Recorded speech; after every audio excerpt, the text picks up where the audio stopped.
Assalamualaikum warahmatullahi wabarakatuh. Saya pewawancara dari owner warung kopi Topi Sisi, ingin mewawancarai dari owner warung kopi Topi Sisi dan bisa langsung berkenalan sama orangnya langsung di sebelah saya ini. Silakan. Ya, terima kasih Mas waktunya. Perkenalkan, saya Aryan Edianto, biasa dipanggil Rian. Saya asal dari Jogja. Terus ya mungkin itu kenalan. Terus kemudian di pertanyaan selanjutnya, bagaimana sejarah berdirinya warung kopi ini?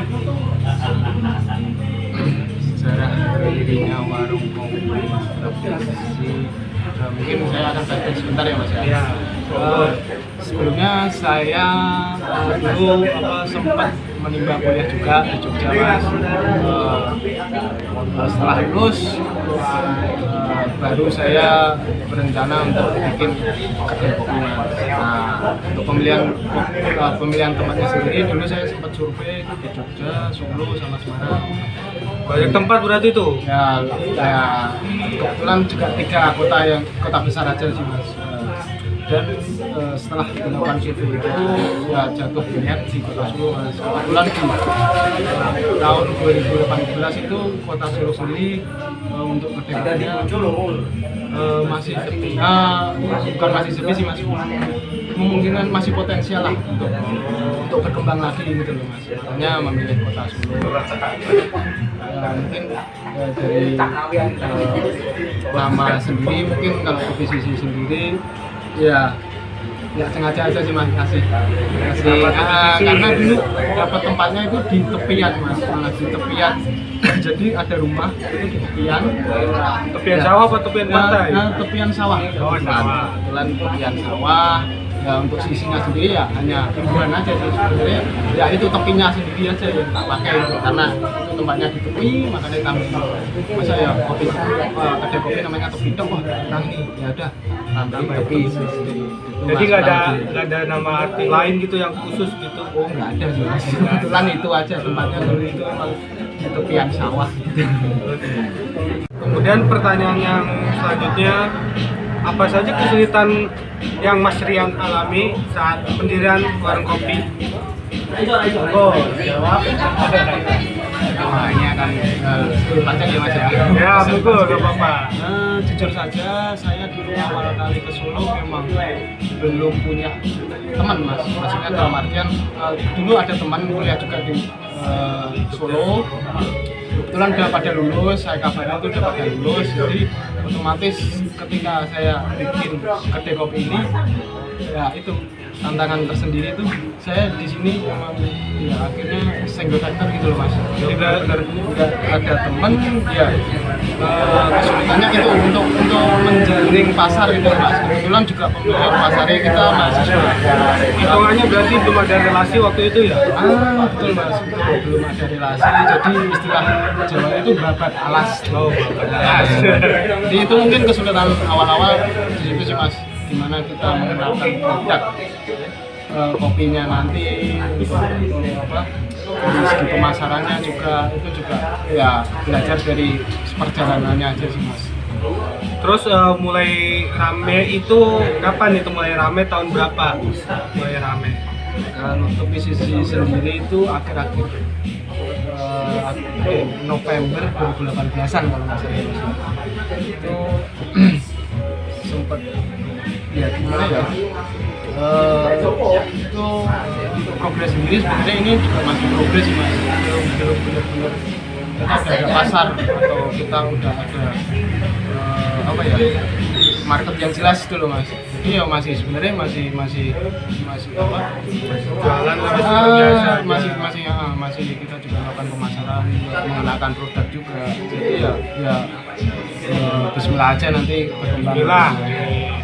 Dan pertanyaan selanjutnya itu di warung kopi tepi sisi ini ada produk apa aja yang dijajakan di sini? Monggo. Jadi di tepi sisi sendiri kita mengangkat kopi-kopi khas daerah, ya bisa dibilang kopi tradisional mas. Jadi kita ada namanya kopi kotok, itu khas Pantura. Kopi kotok? Kopi kotok, ada kopi jo juga, itu khas Tulungagung. Ada kopi santan khas Blora. Jadi kita emang sengaja mengangkat kopi-kopi khas daerah, kopi tradisional. Jadi ya pengennya kita mengangkat apa ya, kopi yang turun temurun biar diwariskan gitu loh mas. Itu dari kayak resep-resepnya gitu, mas tahu dari mana? Kayak kopi hijau kan dari Tulungagung tuh. Nah resepnya kayak gimana tuh?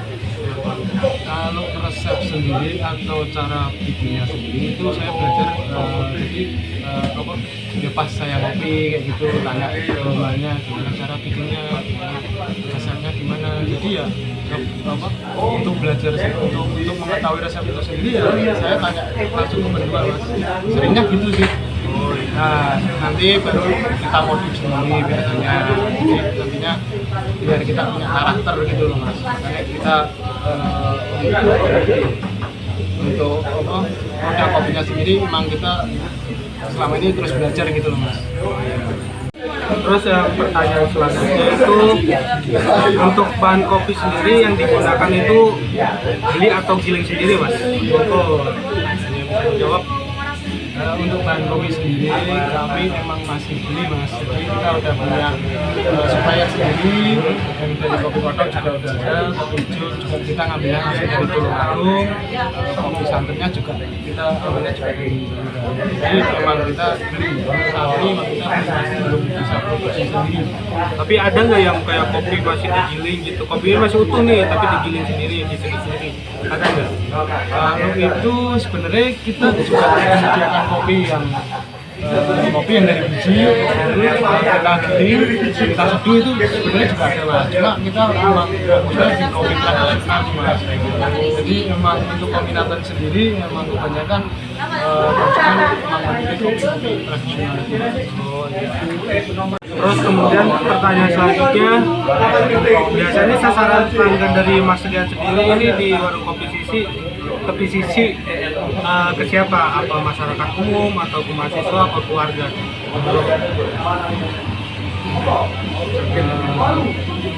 Kalau sasaran marketnya kopi sendiri memang dari awal kita memilih daerah kampus, terutama kita di daerah kampus Muhammadiyah. Jadi kita dari awal memang targetkan mahasiswa. Mungkin kalau zaman sekarang ini yang paling dekat dengan tongkrongan itu ya muda gitu. Karena kita tempatnya di daerah Universitas Muhammadiyah, jadi mahasiswa kebanyakan. Kemudian di pertanyaan selanjutnya itu biasanya warung kopi tepi sisi ini ramai hari apa aja mas? Monggo. Kalau warung kopi tepi sisi sendiri kalau bisa dibilang ramai ya ramai banget sih mas. Jadi memang selama 3 tahun jalan itu sebenarnya naik turun mas, sama lagi di kondisi saat ini yang pandemi kayak gitu, dan kampus juga masih online, jadi ya kalau di rata-rata itu masih naik turun cuma, jadi kadang rame, kadang enggak, Berarti malam minggu gitu belum tentu rame ya? Kalau malam minggu biasanya, ini yang menarik mas. Jadi kalau saya perhatikan sendiri di kampus itu mahasiswanya kebanyakan biasanya kalau malam minggu itu dia main itu malah ke kota mas, di daerah jadi makanya kalau malam minggu sendiri sebenarnya ke situ ya akhirnya turun gitu. Tapi memilih buka apa tutup? Kalau malam minggu sendiri terjadi biasanya kalau libur malam minggu itu mas Istirahat lah istilahnya. ya bisa bilang buat piknik lah biar nggak panik. Pertanyaan selanjutnya masih ada 2 pertanyaan lagi Mas. Oke, siap. Terus ini bagaimana diri Anda bisa terpikirkan untuk mendirikan warung kopi ini? Kenapa tidak menggunakan seperti usaha kuliner, camping kayak gitu? Yang pesaingnya masih sedikit lah. Monggo dijawab. Kalau terpikirkan sendiri itu malah sejak itu mas, sejak saat saya kuliah di kota sendiri di Jawa Mas, atau sekolah SMP SMA itu biasanya nongkrong gitu, misalnya nongkrong di warung kopi gitu, pengen punya angan-angan gitu dulu mas, wah pengen lah suatu saat pengen bikin warung kopi gitu mas, dulu itu awal mulanya.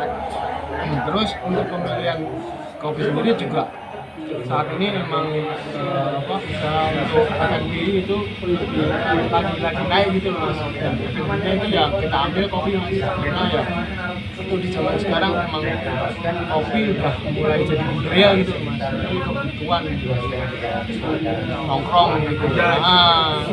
Ya mungkin itu sih mas, dan kapasitas mungkin saya mewakili ini ya karena kita hanya bisa bikin kopi aja sih mas, belum bisa bikin trik soalnya. Terus kan biasanya di warung kopi itu ada inovasinya. Nah, inovasi dari warung tepi sisi ini apa inovasinya? Kalau inovasi sendiri kita itu kadang inovasi konsep apa itu perjalanan ini mas. Kebetulan juga untuk saat ini itu sisi mengambil konsep kegelapan mas. Ya karena kita merespon pandemi ini sih mas. Ya pandemi ibarat ya ini di masa-masa kelam gitu, di masa-masa kita mewakili kegelapan aja gitu loh mas. Untuk pemilihan musik juga akhirnya yang relate dengan kegelapan ya itu musik itu mas, musik underground. Akhirnya mas, apa tuh keinginan dari warung kedai kopi tepi sisi ini depannya seperti apa? Apakah pengen seperti ingin Starbucks kayak gitu atau bagaimana? Monggo. Bicara keinginan juga namanya akan banyak banget sih mas, tapi ya simpel saja sih mas. Kalau keinginan begitu sendiri memang pengennya memperkenalkan orang-orang lebih tradisional sih mas, pengennya ya dari sabang sampai Merauke lah mas, pengennya gitu kan, cuma ya pelan-pelan kalau bisa juga gitu. Untuk saat ini memang kedepannya kita masih mencari pasar juga sih mas, memperkenalkan produk kopi-kopi khas daerah gitu. Kedepannya paling relate lah masih yang paling kapasitas kami mampu saat ini. Juga belum ada ya yang kopi-kopi tradisional gitu. Kebetulan di Solo ini juga kami masih banyak ya, sudah mulai tumbuh gitu loh, kopi-kopi tradisional juga sudah semakin banyak. Gimana kita nantinya inovasi aja sih mas. Terima kasih untuk Mas Rian atas wawancaranya pada malam hari ini. Maaf ganggunya mas, waktunya mas. Untuk kedepannya semoga warung kedai kopi tepi sisi ini semakin maju, semakin ramai lah, semakin nyaman juga. Terima kasih. Wassalamualaikum warahmatullahi wabarakatuh.